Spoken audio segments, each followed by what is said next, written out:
Okay, yesterday middle of Chanukah. Okay, so now many people have a minig. They put the menorah in the window. Why do they put the menorah in the window? Because then it's for pasum nisa for the people in the street. According to Chassidus, according to Kabbalah, we don't put the menorah in the window. We put the menorah in the doorway opposite the mezuzah. Okay? Because today the primary nes is for the people, Pesum Nisa, the publication of the miracles, primarily for the people that are in the house. Not only that, you can have somebody live in an apartment building. The Rebbe mentioned this in a sikha once. That they can have a person in the 10th floor of apartment building. He's going to light it in the window, who nobody in the street is going to see it. And not only that, if a menorah has a back, like your old menorahs used to have a back to it, and you're going to have it facing the street, so that means nobody in the house could see it.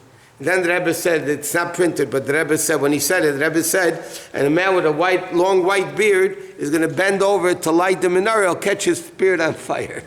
That's what the Rebbe said. So our minig is, we put it in the doorway opposite the mezuzah.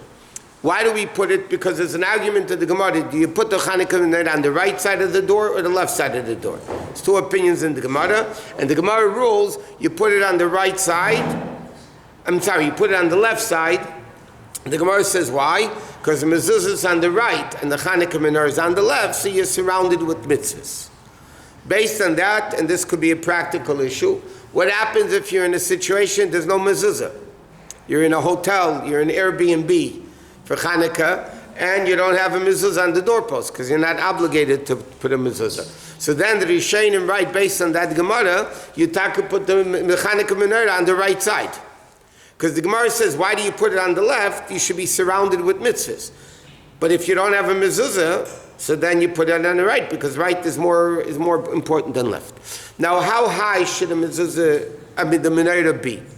So l'chatchila, the flames, not the menorah, the flames of the menorah should be between 3 tvachim and 10 tvachim, which is approximately 9.5 inches to, let's say, 36 inches. The flame of the menorah preferably should be on that height.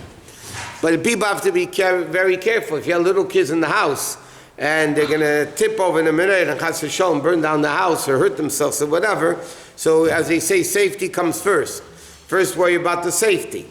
But halachically, it's preferred that, again, not the menorah, the flame of the menorah, because if you have a tall menorah and you put it on the floor or on a bench or something, then it might be more than 10 tefachim high.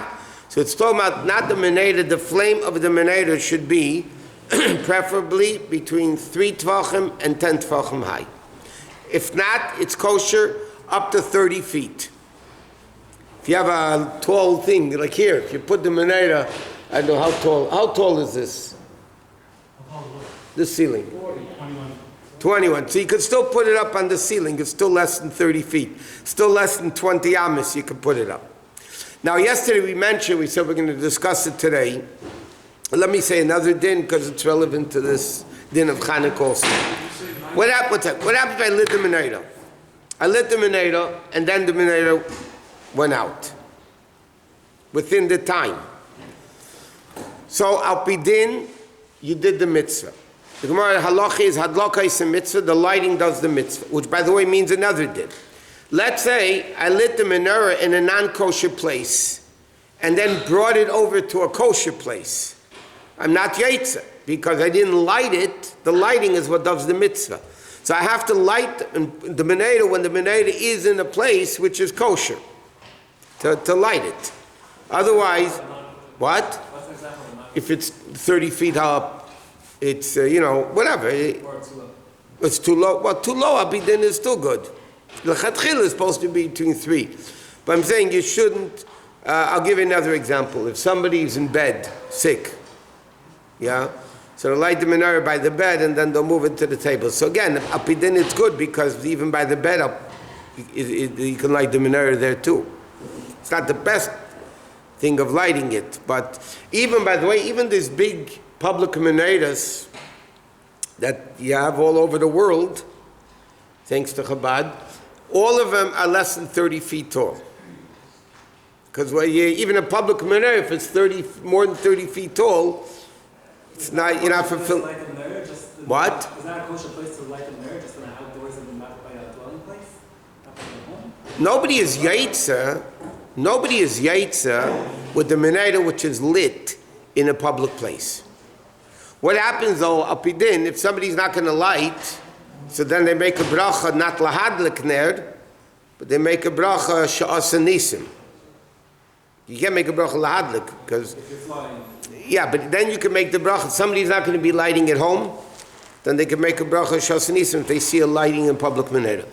What's the source of lighting? Of making a bracha in a public menorah? The source is very simple. In the shul, the minig is you light the menorah after mincha, between mincha and ma'ariv. Why? Because the shul is a gathering of people, persum and nisa, so you light the shul. But nobody is yaitza from that lighting. Even the guy that lights the menorah in shul has to go home and light again, even if he lives alone. He doesn't make a shechianu again the first night because he already made the shechianu. But the guy that lights, so therefore, so the lighting is what does the mitzvah. Therefore, let me explain something, I'll take your questions. When you light an electric menorah, there's two problems. Number one, the question is it really fire or not? Depending on what type of bulb it is. But even that, there's another issue. When you light the menorah, this is again based on the din we just said. Halacha is a mitzvah, which means when you light, remember we learned it has to burn a half an hour after nightfall? That means when you light the menorah, there has to be enough oil to burn until a half an hour after nightfall. What happens when you lit the menorah, there's a little bit of oil in it, and then you add it later? You're not yaitz the mitzvah. Because when you lit it, you didn't have enough oil. When you light the menorah or the candles, it has to have enough fuel, oil or candle, to light until half an hour after tzeis. So if you're going to light it and there's going to be very little oil in it, but it's not enough to last the proper time, and then after you light, you're going to add oil to it, you're not yaitz the mitzvah. What's the reason? Because at the time you light it, you have to have that amount of oil there. That's the concept of Halacha is a mitzvah. You need to have a proper amount of oil and that's why electricity is no good. Because when you light electric light, present, you don't have enough oil, enough fuel to last. You're constantly drawing power from the... Once a battery would be, but they have the other problem. He said there's two problems with it. Electricity, the problem is you keep drawing more power. So at the time you lit the menorah, in that electric place, you didn't have enough oil to last for half an hour after the zman. So what happens if you do it with a battery? So then you do have it in one place. But then the other issue is it really a fire or not? Chanukah has to be a fire. Even more than Shabbos. Shabbos, the purpose of Ner Shabbos is to have light. You need light, you have light, you have light. By Chanukah, it has to be actually fired, the mitzvah like in the menorah.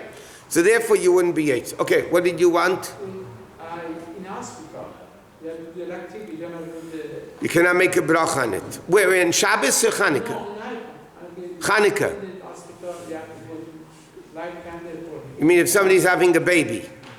That's the only reason to be in a hospital. No, nobody's sick. The only reason you can be in a hospital is to have a baby. That's it. So then they have to light at home somebody. And the mates of them in the hospital. But you can't make a bracha on electric lights. Not only you're not yaitze, but you made a bracha in vain. What did you want, Avram? I still don't understand why you have to have all that. Hadlaka is a mitzvah means, at the time, the lighting is the mitzvah. Listen. Hadlaka is, that flame is not going to last for an hour. Because you don't have enough fuel. As long as you will make it last. No. At the time you light... The mitzvah is on the oil. No, the mitzvah is the lighting. When you light, it has to be enough oil to burn until a half an hour after Chabad. The miracle was with the oil? No, the mitzvah is to light. When you light, you need to have a proper amount of oil. to burn the proper amount of time. And if you don't, and you're going to add later, then you didn't do the mitzvah properly. Because when you lit the menorah, it was not long enough, it didn't have the ability to last long enough. Okay, that's as far as the lighting, where you light it. Okay, now, what's the best time to light the menorah? So in Chanukah there's a machlekes. It says shkia. The question does it mean the beginning of shkia or end of shkia? Beginning of shkia, the beginning of sundown is what we call sunset. The end of shkia is what we call tzeisek kochavim. So there's different minhagim. But in a practical sense, people that go to shul to daven mincha and ma'ariv, they go home after ma'ariv and they light the menorah. Anytime. Well, not anytime, right away, because you're not allowed to eat, you're not allowed to do work, you're not allowed to do anything until you light the menorah. Some people light it shkia time. Let's say they daven like in yeshivas, they daven mincha early, and then they daven ma'ariv later. Or you have in shuls also, early minyan, late minyan. So then, if people are home, they should light, the best if they have enough oil or candles, they should light shkia time, a little bit, a few minutes after sundown, as long as it burns the half an hour after nightfall. Or again, when people are in shul and they're davening with a minyan, so the minig is that they go home after ma'ariv and they light the candles then, after ma'ariv. But while the candles are burning, there's a minig, that's a very strong minig by the way, that women are not allowed to work during the time of the candle lighting. Now, what does it mean working? So many opinions say it means like you wouldn't do cholamayid, which means you wouldn't sew, you wouldn't do laundry, you wouldn't, things that you wouldn't be allowed to do cholamayid. Some poskim are more machmir, and they say ideally a woman shouldn't even cook. For the half an hour that the candles are burning, the proper time, they shouldn't do any work, even cooking or getting dinner ready. You should do it either afterwards or before. What? Why? It's good. Now, what happens, this also happens a lot of times. You come home, you light the candles, they're burning the proper amount of time. Now you want to leave the house. You want to go to Rodeo Drive at 8 o'clock on Tuesday, for the Beverly Hills Menorah. So now you want to go, but you don't want the candles to be burning then, and it's after the Zman already. So halachically, you're allowed to put them out. Once they burn the proper amount of time, you're allowed to put out the candles. But there's another issue. When you put candle oil, it's more applicable to oil. You have the wicks and the oil, yeah? Because if you light candles, the candle burns down and finish. But what happens if you have leftover wicks or oil? So the leftover wicks or oil are not allowed, that are put into the menorah and were lit, you're not allowed to throw out.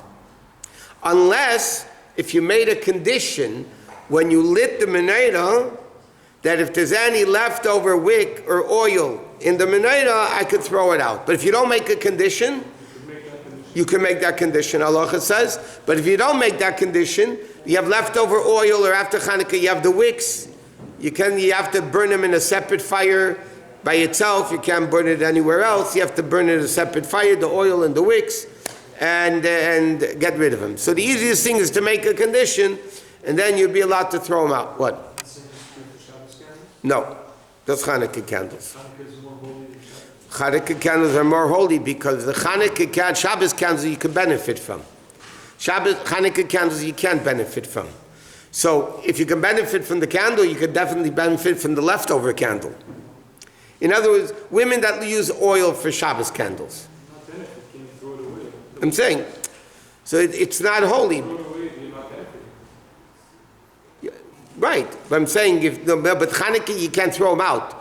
Because it's holy oil, and there's a lalu kedushin. That's why you can benefit from the candles, because they're holy. Shabbos, the candles are not holy, therefore you can benefit from it. If they're not holy, you can throw them out. If you have leftover oil, leftover wicks, whatever, you're allowed to throw it out. But Chanukah candles, you wouldn't be able to do that. What? What's the condition? When you put in the oil before you light it, you should just have in mind that anything left over, I'm going to throw out. fact, there's two opinions in halacha. We'll finish with this. If I'm using, okay, today it's all ready-made stuff. It's a whole different world. But let's say you make your own wicks and your own things. Should you make new wicks every night? Or use the old ones? So there's two opinions in halacha. One opinion says you should have new ones every night, because in the Bais Hamikdash they use new wicks every night. Another opinion says no, the old wicks burn better. Old wicks burn better. So there's two opinions in halacha. The Rebbe just brings on both minhagim. There's no official Chabad minhag. They say that the Rebbe used new wicks every night. That's what they say, that the Rebbe used new wicks every night. What else? I wanted to say one more thing. How come if there is only two options, there is only two options? Because two letters can only make two words. If you have so two can only be yes and no. If you have Gimel Eisi is Eisi Shisha Batim, Gimel Avanim. Okay. 1 second, nobody's saying Kaddish, right?